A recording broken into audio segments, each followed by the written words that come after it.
Savvy Mike, and this is Savvy Reviews. And well, this is my official review of episode, I want to say 4 of EUPHORIA, season 3, by the way. And a lot happened in this episode. It starts off with where we ended with basically Rue being picked up by the DEA, and they gave her 2 options. Well, we can send you to jail for all the drugs you had in your car, or you can turn rat for us and snitch and bring us Lori, or bring us in Lori, or someone of that ilk and like that's on, pushing big drugs and whatnot. And so, while I did enjoy this episode, it was something that was kind of obvious to me, and that was Rue's character development. And it seems like her character has yet to develop in any sense of the imagination. Like, I still feel like I'm dealing with the same character I was dealing with in the past few seasons, and she's not a kid anymore. She's a grown woman. And so, I don't like the fact that she still kind of acts so oblivious to everything. Like, I would rather Rue be more of at least a mastermind or planner or something, like not just this fumbling kid idiot like she was. Like, it worked out because it was kind of innocent in a sense, because she was in high school, she was playing a high schooler, she was playing a kid in that. So it worked out there. It made sense for her to be that kind of oblivious to her mistakes, wrongdoings, and whatnot. But now it's just kind of like, okay, at some point you gotta at least know what's going on. You know what I mean? So yeah, just glaring problem with the character development there. Like, I really enjoy all the stuff that was going on with Maddie and Cassie and all of that stuff. Like, I like the little scene they had at the pool with Lexi basically calling out it all and saying, you're basically her internet pimp. And so that was a pretty cool scene. And also it was a pretty cool moment with Jules and Lexi. Lexi asked Jules to paint a picture for her TV show, and she didn't really give her no guidelines. She just told her, hey, go for it. And well, she went for it. It was a lot of dicks, okay? It was a lot of dicks in the picture, and they got to put this on television. So they asked her to change it. She didn't like that, and it wasted the studio's time and money. So Lexi is having to basically take the blame for wasting a lot of money, because now they have to redo things because, well, they can't use a painting with dicks in it. And so now it's about to get worse because, yeah, Jules just said, fuck it. Y'all don't like my shit, y'all kiss my dick. Regardless of it, Nate, it really didn't have much Jacob Elordi in this episode, now that I think about it. Like, he has this one scene at this hearing where he's trying to get something approved so he can build this retirement or this funeral home, whatever he's trying to build to get this money for this guy, and they deny him, and he begs and pleads, and that was about it. That was about it from what we got from Nate here. So I guess that's just gonna happen as it happens.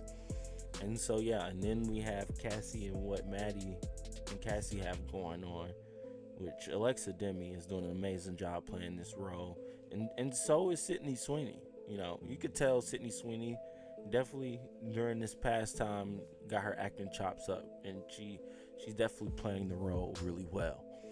And so they basically set up this plan to go get her endorsed by this guy that has millions of followers on socials.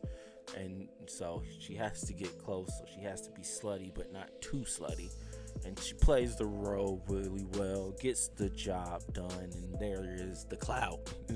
Oh, how it seems easy, right? Well, just know Cassie had to snort some coke for that one.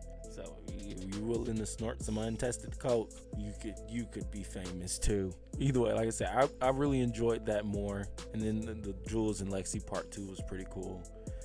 Then really the Rue and her federal informant stuff, like I said, it just felt convoluted, to be honest, because okay, Alamo is expressed, and the guy who's playing Alamo is doing a really good job. I want to say that he is doing the moment at the poker table scene was really cool.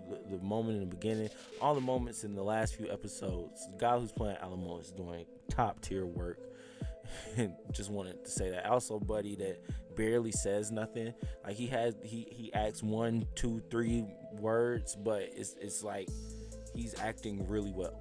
All the guys in the Alamo clubhouse are doing a great job. as far as the acting is concerned. I just wanted to put that out there.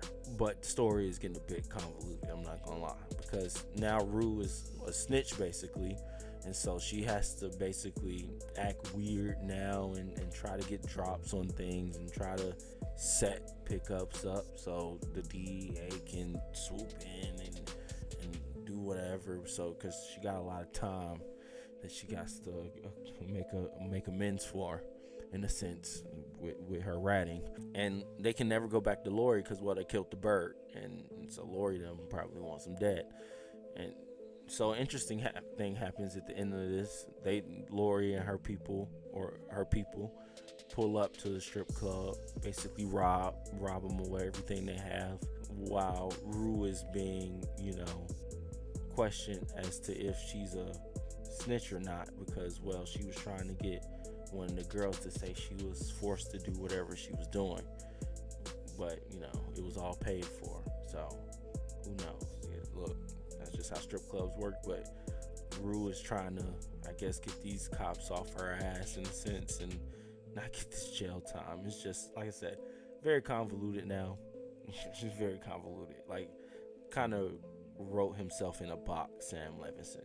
Like, I feel like he has ways to get out of the box, but he wrote himself into a corner, because it's just like, while everything else seems a bit more fleshed out and is playing out a bit well, it's just like you can clearly tell he doesn't necessarily know where he wants to go with it, in a sense, and how he wants it to at some point end. But we shall see how it goes. This was just this episode. Maybe it all plays out a bit better. Who knows? But either way, I still enjoyed most of it. And then the end, when Buddy pulled up, they got in the safe and all that extra shit. That was cool. That was a really good ending to it. So I enjoyed most of it, but still can feel a bit of the convoluted aspects of it all. And I just wish they fleshed out Rue's character a bit more, gave her a bit more character development, instead of just, this bumbling, oblivious, innocent. She's sober now, so not even cracked out idiot.